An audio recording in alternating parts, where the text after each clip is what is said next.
Have you ever wondered why some photos look so blurry, so dark, and some are perfectly sharp? The reason is three camera setting: ISO, aperture, shutter speed. By the end of this video, you all understand कि ये तीन camera setting किस तरीके से काम करती है. Hey everyone, my name is Bhuvnesh Sharma. I'm professional photographer and filmmaker. If you want to learn photography and videography from the ground up, this channel is for you. Let's start with the three basic camera settings that every photographer must know. Firstly, let's talk about exposure. Exposure means होता है how much light come to your camera sensor. Every photo depends on light.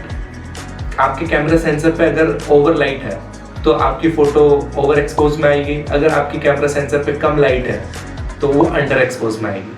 Over expose और under expose में difference क्या होता है? Over expose में होता है कि आपकी फोटो में बहुत ज्यादा लाइट आना, वो ओवर एक्सपोज होता है. और आपकी फोटो में डार्कनेस आना, कम लाइट होना, वो अंडर एक्सपोज होता है. सीखने के लिए हमें तीन चीजें सबसे पहले सीखनी पड़ेगी: आईएसओ, अपर्चर, शटर स्पीड. ये कैमरा के थ्री ट्राइंगल सेटिंग्स है. ये थ्री ट्राइंगल सेटिंग्स आप परफेक्टली सीखोगे तब आप जाके आपकी एक परफेक्टली फोटो आएगी.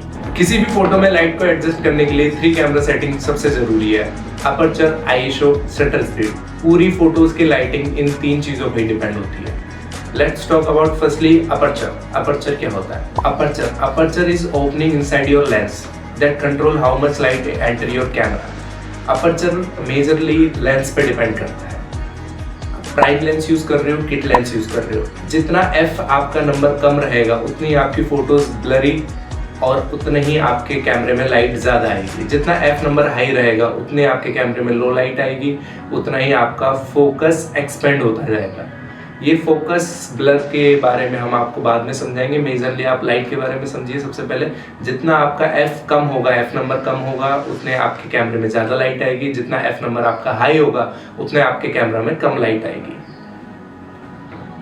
तीन तरह के मोशन होते हैं शटर में. एक फ्रीज मोशन होता है, एक नेचुरल मोशन होता है, एक ब्लर मोशन होता है. फ्रीज मोशन में ये होता है कि हमें किसी भी मूवमेंट को फ्रीज करना है हाई स्पीड में, तो हम हमारा शटर नंबर बहुत ज़्यादा हाई रखेंगे. नेचुरल मोशन होता है कि कोई भी नेचुरल चीज़ चल रही है, नेचुरल हमें मोशन लेना है, तो हम मीडियम शटर रखेंगे. तो मीडियम शटर में वो मीडियम कैप्चर हो जाएगा. और हमें किसी चीज़ को ब्लर में शो फास्ट दिखाना है कि वो उसके मोशन ही दिखाना है, तो हम शटर स्पीड बिल्कुल कम कर देंगे.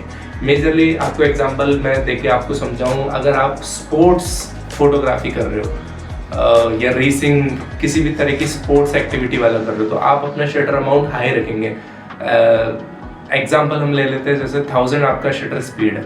कोई मूविंग कार है, आप मूविंग कार का शॉट लोगे, मैं आपको डाल के दिखा दूंगा. आप मूविंग कार का शॉट लोगे तो बिल्कुल शार्प एंड क्लियर फोटो आएगी. वहीं आप शटर 500 कर दोगे तो थोड़ा सा मोशन आएगा फोटो में. और अगर हम उसको 100 कर देते तो वो मूविंग दिखेगी, हमें ब्लर दिखेगी और मूविंग दिखेगी. इस तरीके से शटर स्पीड काम करती है.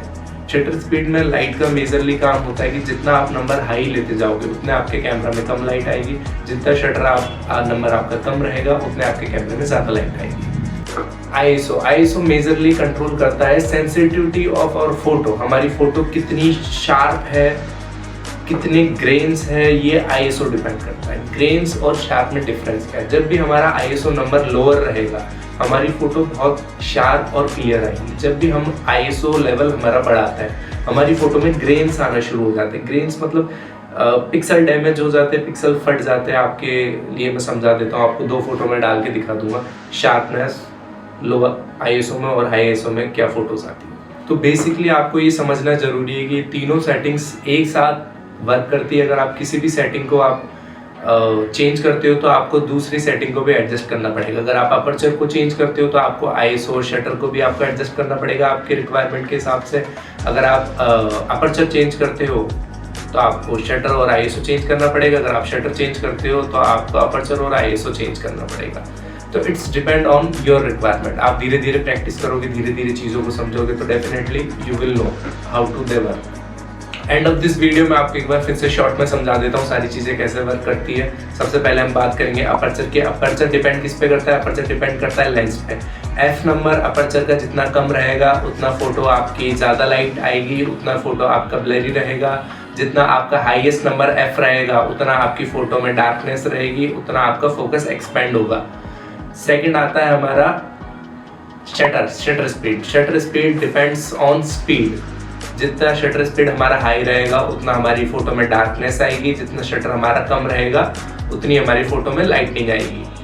Third is ISO. आईएसओ में है कि जितना शटर हमारा कम रहेगा उतनी हमारी फोटो डार्क रहेगी, जितना शटर हमारा आईएसओ में है कि आईएसओ नंबर हमारा जितना कम रहेगा उतनी हमारी फोटो डार्क आएगी, आईएसओ में जितना हम अपर लेके जाएंगे उतनी फोटो हमारी लाइट आएगी।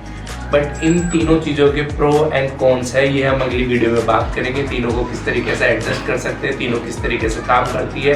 और हमें मौका मिला, आप लोगों के कमेंट आए, हम कैमरा बाहर ले जाके आपको ऑन फील्ड ऑन ग्राउंड में ले जाके आपको प्रैक्टिकल भी करके दिखाएंगे कि तीनों सेटिंग किस तरीके से काम करती है और आप इनको कैसे यूज ले सकते हैं। If you want to learn photography, videography from beginner to professional, make sure you subscribe this channel. Every week we make new videos for you guys. Thank you so much.